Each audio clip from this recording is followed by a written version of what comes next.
Todo inseto ele tem o seu controle natural. Então, quando você coleta, por exemplo, formas imaturas de inseto para criar em laboratório, isso é um exemplo assim, bem clássico que a gente tem.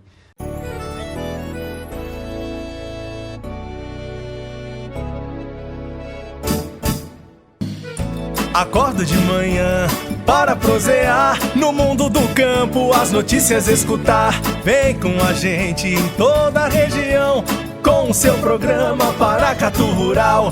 Tem notícias, informação e o mais importante, sua participação. Programa Paracatu Rural. Programa Paracatu Rural. A diversidade de insetos entomológica da região do Cerrado é rica, porém, essa diversidade está ainda na fase de caracterização, com caráter urgente devido à diminuição das áreas nativas do Cerrado que têm sido incorporadas aos processos de produção agrícola. Estimativas sugerem, melhor dizendo, uma riqueza em torno de 90 mil espécies. Outras indicam a presença de 35% de abelhas, 23% dos cupins e 13% das borboletas. As abelhas têm papel importante na polinização das flores e na produção de mel. Os cupins possuem riqueza de espécies e são importantes componentes da fauna do solo, exercendo então papel essencial nos processos de decomposição e de ciclagem de nutrientes, como herbívoros vorazes que são e servem também de alimento para grande número de predadores, como tamanduá, tatu, cobra de duas cabeças, lagartos. As borboletas são um dos grupos mais populares de insetos, ricos em espécies. No programa de hoje, o biólogo analista da Embrapa Cerrados, Amabílio de Camargo, explica à repórter Fernanda Diniz sobre uma das funções dos insetos, que é a limpeza das carcaças. Então, quando morre um animal, geralmente vários insetos participam da limpeza dessa carcaça, evitando a disseminação de doenças, né? Então, eles fazem esse papel muito importante na natureza. A ciclagem de nutrientes também. Então, assim, quando as folhas caem, elas precisam ser degradadas, né? Cicladas, para que aqueles elementos químicos sejam reincorporados novamente no solo. Então, os insetos têm esse papel importante. E os insetos também, eles participam, sim, de maneira muito efetiva do controle biológico. Na verdade, todo o inseto na natureza, ele tem um controle natural. Então, a gente pode se utilizar disso, a pesquisa científica faz isso, né? Se utiliza dos insetos para controle biológico daqueles insetos que a gente quer controlar. Mas na natureza, todos os insetos, eles têm algum tipo de controle biológico. Então, basta que a gente aprofunde um pouco mais as pesquisas e vai acabar encontrando qual que é aquele controle, o controle para aquele tipo de inseto que a gente está precisando controlar, né? Quando você fala de controle biológico, é dos inimigos naturais, né? Ou seja, todo inseto tem um predador na natureza, é isso? Né? Isso. Todo inseto, ele tem o seu controle natural. Então, quando você coleta, por exemplo, formas imaturas de inseto para criar em laboratório. Isso é um exemplo assim, bem clássico que a gente tem. Você coleta, por exemplo, lagartas para criar em laboratório, para estudo científico. Cerca de, claro, isso depende da espécie, mas cerca de 30%, às vezes até 50% das espécies, elas já vêm parasitadas. Então, você vê que o controle na natureza em ambientes assim equilibrados, ele funciona perfeitamente, né? Então, assim, nós temos exemplo de algumas espécies, por exemplo, há pouco tempo teve, esse ano, no final da estação chuvosa, teve um surto, assim, as pessoas começaram a ficar preocupadas com uma lagarta que tinha, uma lagarta de fogo, que o pessoal começou a procurar a gente para saber o que era, né? E a gente já tinha criado essa lagarta lá no laboratório. Então, a identificação correta é uma coisa importante, primeiro, para a gente saber qual tipo de interferência que a gente pode fazer, né? Se tem algum tipo de interferência para fazer. No caso da lagarta de fogo, por exemplo, a gente tinha criado em laboratório e sabe que cerca de 50% das lagartas criadas em laboratório, que são coletadas no campo, elas estavam parasitadas. Então, aquilo é só um exemplo que eu estou dando de que se a gente estudar os insetos, a gente pode dar resposta para uma série de coisas, inclusive para o controle e manejo de pragas, né? Observando a natureza que se desenvolve a pesquisa científica, né? É verdade. Que tipos de insetos podem fazer parte de uma coleção entomológica? Todos os tipos de insetos podem fazer parte de uma coleção entomológica.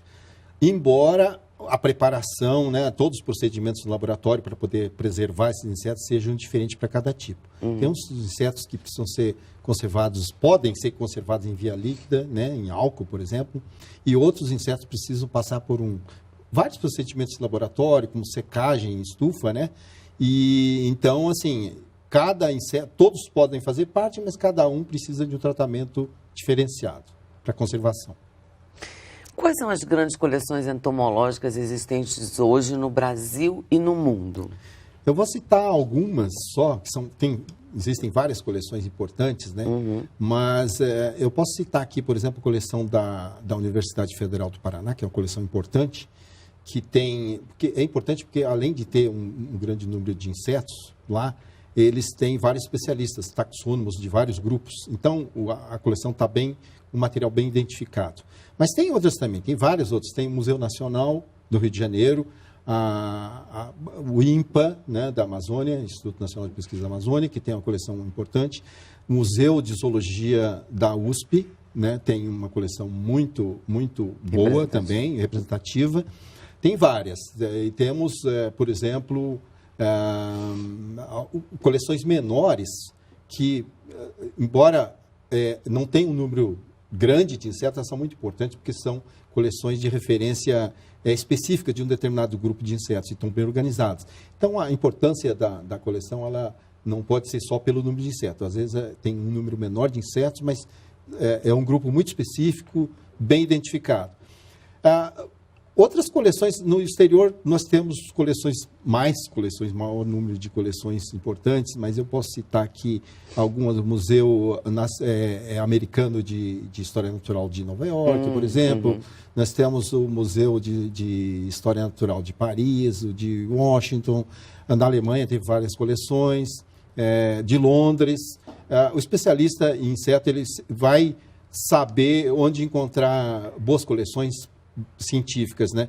E uma outra coleção que eu acho que vale a pena citar, porque tem muitos exemplares da Ásia, né? Eu citei da Europa, dos Estados Unidos, do Brasil, mas temos em Tsukuba, né, uma cidade japonesa perto de Tóquio, eles têm uma coleção muito importante, porque tem insetos praticamente da Ásia inteira, e tem também insetos do Ocidente, inclusive do Brasil. E eles têm, assim, vários especialistas, então o material entomológico deles está muito bem conservado, bem identificado.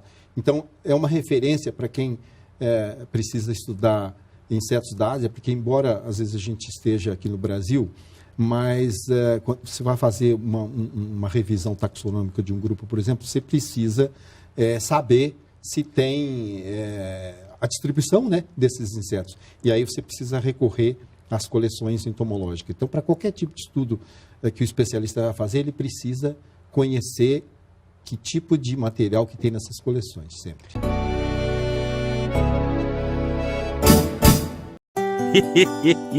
Mas eu vou dizer uma coisa pra você, viu? Se quiser colocar propaganda sua aqui nesse programa, eu vou dizer um negócio, você vai ter um resultado bom demais, senhor. Isso mesmo, é facinho, senhor. Você pode entrar em contato com os meninos ligando no telefone deles, é o 38, é o 991810123, bem facinho. É muito bom porque aí a sua empresa vai sair dentro de um programa que é ligado aí ao homem para a mulher do campo. É bom ou não é, só?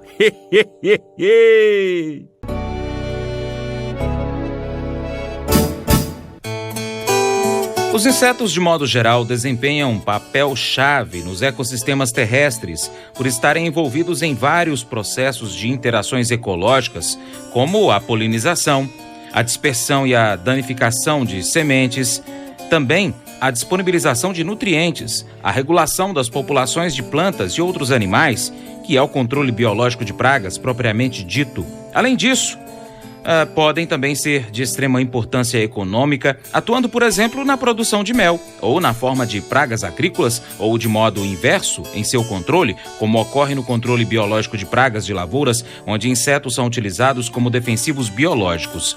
É necessária a concentração de esforços tanto para a sistematização de dados existentes nas coleções biológicas regionais, quanto para a coleta de novas informações, possibilitando assim estabelecer prioridades para a conservação, viabilizar a correta identificação de agentes de controle biológico, polinizadores, dispersores e pragas agrícolas, além da identificação de espécies de insetos, que é o material entomológico, que possam, então, significar risco para os quais a interceptação e a quarentena são necessárias como medida de controle.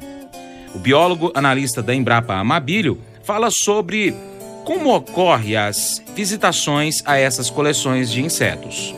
Cada coleção tem uma política própria de visitação, né? Algumas coleções têm estrutura para receber grupos e tal. E isso é importante, é interessante, porque às vezes isso dá um aporte financeiro para a coleção, né? Outras coleções são exclusivamente científicas e elas não têm essa estrutura de receber visitante.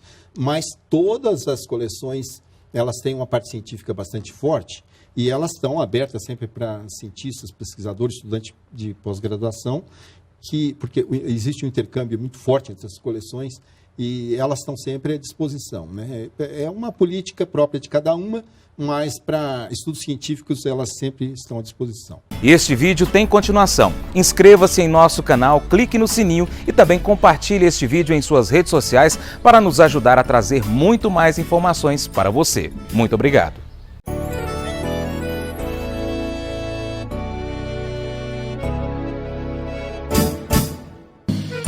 Acordo de manhã